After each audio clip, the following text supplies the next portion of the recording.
সকাল সকাল একদম শাড়ি পরে রেডি হয়ে গেছি, তারপরে বাড়ি থেকেও বেরিয়ে গেছি। বাড়ি থেকে ইউনিভার্সিটি ডিস্টেন্সটা অনেকটাই বেশি, প্রায় 3 ঘন্টা, ওই জন্য একদম সকাল সকাল বেরিয়ে গেছি সূর্যিমামার ওঠার আগেই। তারপরে ম্যাডাম এলেন, প্রায় আধ ঘন্টা আমাকে কেক দোকানে ওয়েট করিয়েছে জানো। তারপরে একটা পছন্দ মতো কেক নিলাম আর তারপরে চলে এসেছিলাম ইউনিভার্সিটির ক্যান্টিনে। এখানে বেশ অনেকক্ষণ বসেছিলাম, অলরেডি আমরা লেট ছিলাম, তো লেটটাকে আরেকটু বাড়ানোর জন্য এখানে বসে বসে আমরা চা খাচ্ছিলাম।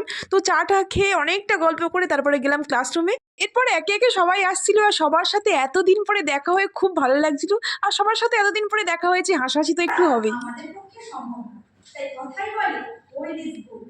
তবে এই যাওয়া আসার মধ্য দিয়ে তারা শিখিয়ে দিয়ে যায় বহু প্রতিমান। আজকে অনুষ্ঠানে আমাদের মূল ভাবনা আসা যাওয়া। তোমাদের তো এতক্ষণ বলাই হয়নি এতদিন পরে আবার কেন ইউনিভার্সিটিতে। আজকে ছিল আমাদের ফেয়ারওয়েল, তাই জন্যই সবাই মিলে সেজেগুজে আবার ফিরে আসা একই জায়গায়। আমি উড়ো থেকে ডাক পেয়েছি, তোরা দায়িত্ব অপরকে তুলে দিস। তোরা যখন তোমরা দেখতেই পাচ্ছ আমাদের জুনিয়ররা খুব সুন্দর একটা প্রোগ্রাম অর্গানাইজ করেছিল, তো সবটা তো আর ক্যাপচার করা সম্ভব হয়নি, কিছু কিছু তোমাদের সাথে শেয়ার করে নিলাম। আর এটা হলো আমাদের এইচওডি ম্যাম, আমাদেরই জুনিয়র একজন নিজে হাতে এটা তৈরি করে ম্যামকে দিয়েছে, ওই জন্যই সবাইকে দেখাচ্ছে।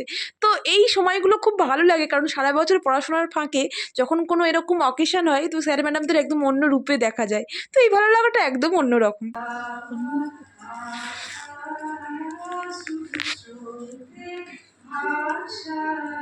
ফেয়ারওয়েল প্রোগ্রাম প্রায় শেষের পথে, আর শেষে এখন সবাই স্যার ম্যাডামদের সাথে একটা গ্রুপ ফটো তুলছে, এখন জুনিয়ররাই তুলছিল।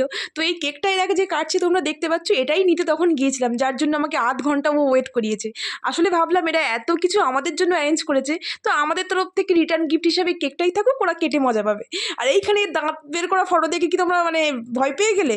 আসলে আমাদের লিফটের লাইটটা খারাপ হয়ে গিয়েছিল, আর যেই মোমেন্টে ও দাঁতটা বের করেছে তখনই গেটটা খুলে গেছে, তো এই একটা ফানি মোমেন্ট তৈরি হয়েছিল আর কি। এরপর আমরা সবাই মিলে আমাদের ইউনিভার্সিটির ক্যাম্পাসে রোদ পোয়াতে চলে গিয়েছিলাম।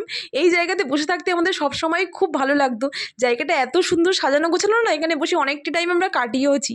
তো ভাবলাম শেষবারের মতো এখানে কিছুটা সময় কাটিয়ে নেওয়া যাক। তো এখানে গল্প টল্প করছিলাম আর টুকটাক খাওয়া দাওয়া করছিলাম। আর এই লিফটটা নিয়ে না আমরা খুব চিন্তিত ছিলাম প্রথম দিন থেকে, মানে যেদিন থেকে এর কাজ শুরু হয়। দেখতেই পাচ্ছ লিফটটা একটু ইউনিক, তো ভাবতাম আমাদের যাওয়ার আগে যেন এটা রানিং হয়ে যায়, তো শেষমেশ আমাদের যাওয়ার আগেই রানিং হয়ে গেছিলো। তো শেষবারের মতো এটাও চলে নিলাম। তারপরে একটা ফাঁকা ক্লাসরুমে গিয়ে সবাই মিলে আবার হাসাহাসি আড্ডা শুরু করে দিয়েছি। তো এখানে কেড়ে কেড়ে খাওয়া দাওয়াও শুরু হয়ে গেছে। তারপরে সবাইকে এখন টাটা করে বেরিয়ে যাওয়ার পালা, আবার কবে দেখা হবে সবার সাথে কে জানে। আর এই হলো আমাদের ডিপার্টমেন্ট, ফিলোজফি ডিপার্টমেন্ট। আমাদের বাড়ি যাওয়ার আগে স্যার আমাদের সবাইকে ডেকেছিল কিছু কথা বলবে বলে আমাদের সাথে, আর সেখানে গিয়েও খাওয়া শুরু করে দিয়েছে, তোমরা দেখতেই পাচ্ছ। যাই হোক, আজকের ভিডিওটা এই অবধি।